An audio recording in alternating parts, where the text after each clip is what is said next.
әкият тыңларға йыйылдыгызмы? Әйе! Әкият нимә тураһында? Әкиятме? Насар гадәттәре булган аю менән төлке хакында. Алдашыумы?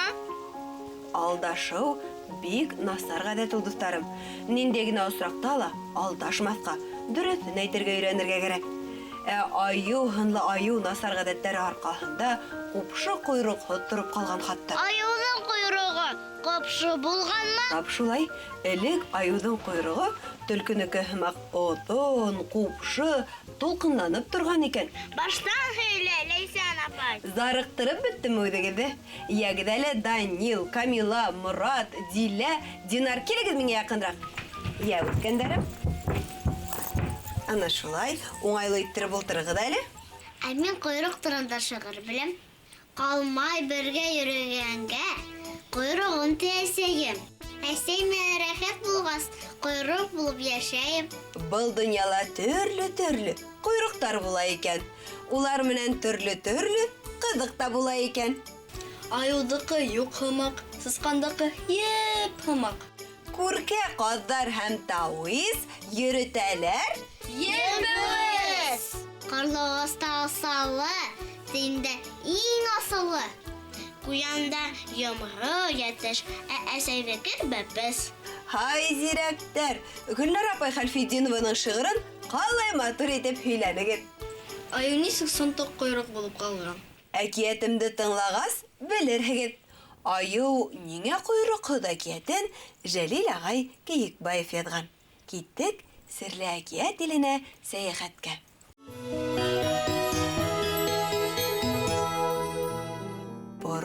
Борон заманда ҡара ҡуйы урманда бер аяу менән төлкө йәшәгән икән ти.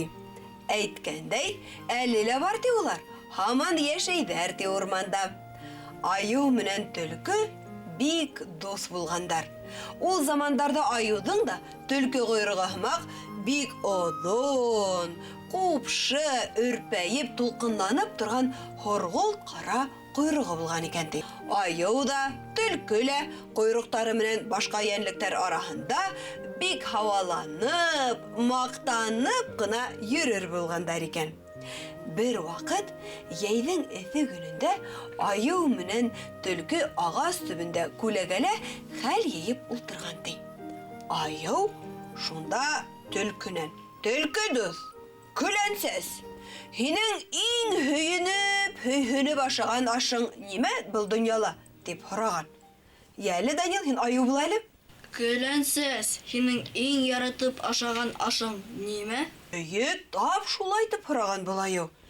Төлкө уйлап нитеп тормайса, "Ҡуян ите әлбиттә", дип яуап биргән. Кем беҙҙең төлкө була? Камила, мәле һин төлкө булып әйтеп ҡара әле. Ҡуян ите әлбиттә. Камила, шулай тип яуап биргән төлкө. Көләнсәс, берәй ҡуян тотоп килтер әле улай булғас. Мин ауыҙ итеп ҡарайым, дигән аю төлкөгә. Төлкө шул ике арала бер ҡуян балаһын сыйылдатып тотоп алып та килгән һәм үҙенең сослоғо менән маҡтанып аюҙың алдына ла һалған ти. Аю күп ҡарап һайланып тормайынса ҡуян балаһын бер генә һоғонған да ҡуйған. Төлкө бахыр күрмәй ҙә ҡалған. Төлкө шунан һуң аюҙан: "Аю ағай, һинең яратып ашаған ашың нимә ите һуң?" дип һораған. Аю һалҡын ғына итеп: "Был донъяла иң тәмлеһе әлбиттә йылҡы ите", дип яуап биргән. "Һин иттәрҙән тиһең.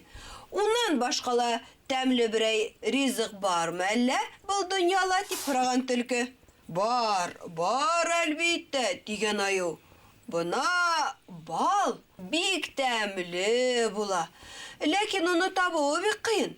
Тапһаң, балын алыу ауыр. Ул ағас башында, солоҡта, бик бейектә була." Төлкө үҙ ғүмерендә бал ашағаны булмағас, быға бик ҡыҙыҡһынған. Морат ул өҫтәүенә уның ҡурһағы ла асҡан булған икән, был төлкөнөң.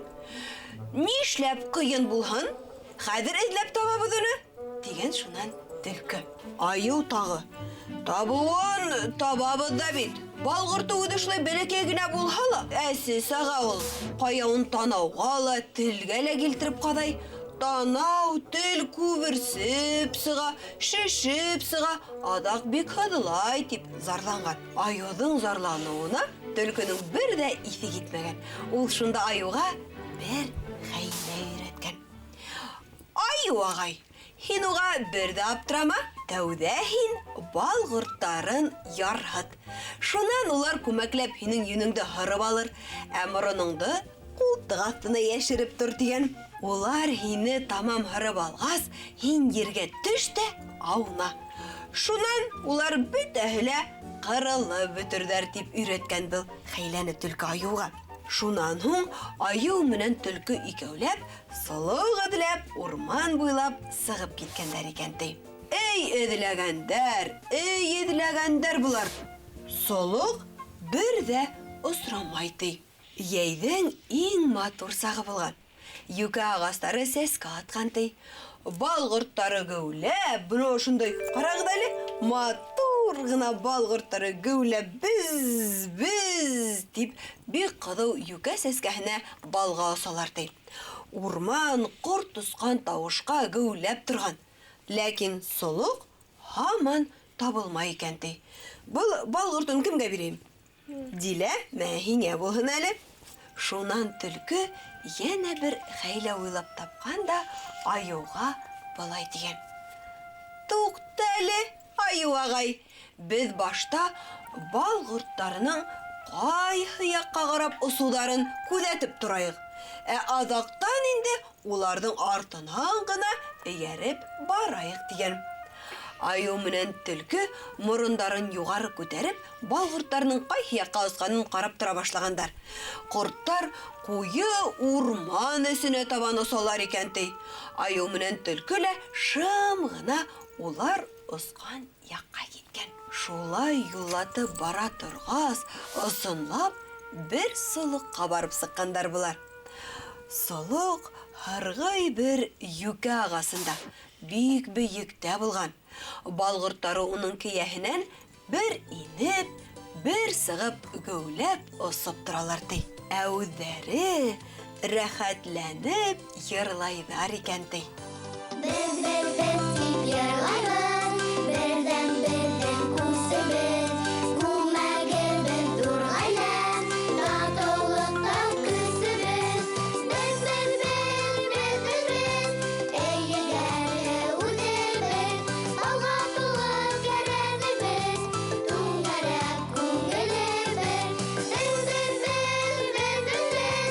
эйегәре үҙебеҙ, алға тулы кәрәнебеҙ, түңәрәк күңелебеҙ.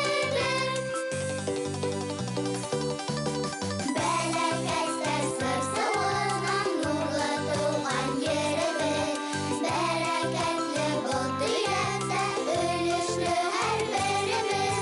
Без, эйегәре үҙебеҙ, алға тулы кәрәнебеҙ, түңәрәк күңелебеҙ, алға тулы кәрәнебеҙ, түңәрәк күңелебеҙ.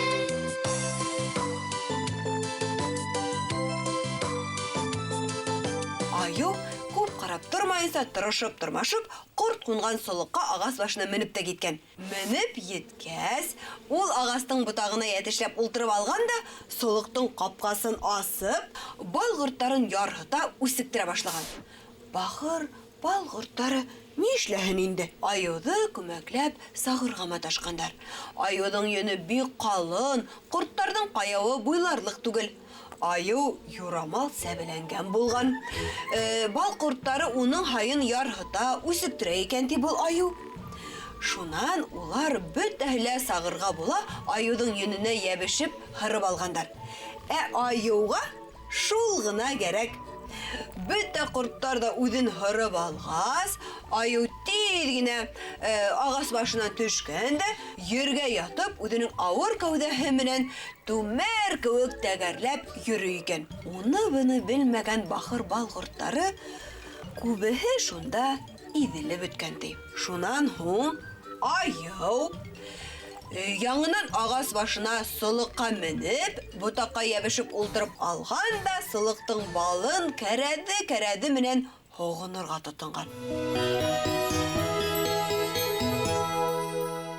Түлкі құрт сағудан қорқып, үлен арағына кіріп қасқан да, шунан көддерін мөлдіретіп, күні түгі аю артынан көдетіп ятады. Аю ауызына тәмлі ашты егес, түбенде балы өтетіп ауызының хауы қойылып ятқан түлкіні бүтінлей ұнытқан. Шул арала сұлық янына урманда билеме қарап йөрүсе бір кеше келіп сыққан. Түлкі кешені көріп қалу менен аюға өндәшіп тә тұрмайса, ағас арасына кіргәндә тиз генә табандарын ялтыратқан. Аю һаман бал ашауын білген. Хатта балдың бір тәмін тойып алғас, қылып кетіп, сұлықтың ісіне ағас қуышына кіріп алған тебіл. Теге кеше ағас башында сұлықтың балын ашап отырысы аюды көргәс, істен генә: «Туқтайлы, сұлық үсіне бикләп, тұнсықтырайым әлі өдіңді», дейіп ойлағанда, ехәт кенә ағас башына мініп кеткен. Сұлықтың қапқасын ябайым ғана тигенде, аю сыққанда қасқан. Шунда аюдың ұзын қойрығы сұлық қапқасына қысылып, үзіліп қалған екенді. Қойрық үзілгәс, аю көзіне ақ-қара көрінмей туйтанлап кеткен башы хуққан яққа. Бұна шул замандан берлі аю тайыш табаны менен алпан, толпан атлап, әлі болға қойрық хөзіріп атқан күні екен. Әтеге кешім аю қойрығын бір үлән башына қадап кеткенді. Ол үләнді халық тілінде әлі аю қойрық деп атап йөртәләр екен. Бұна шулай өткендерім.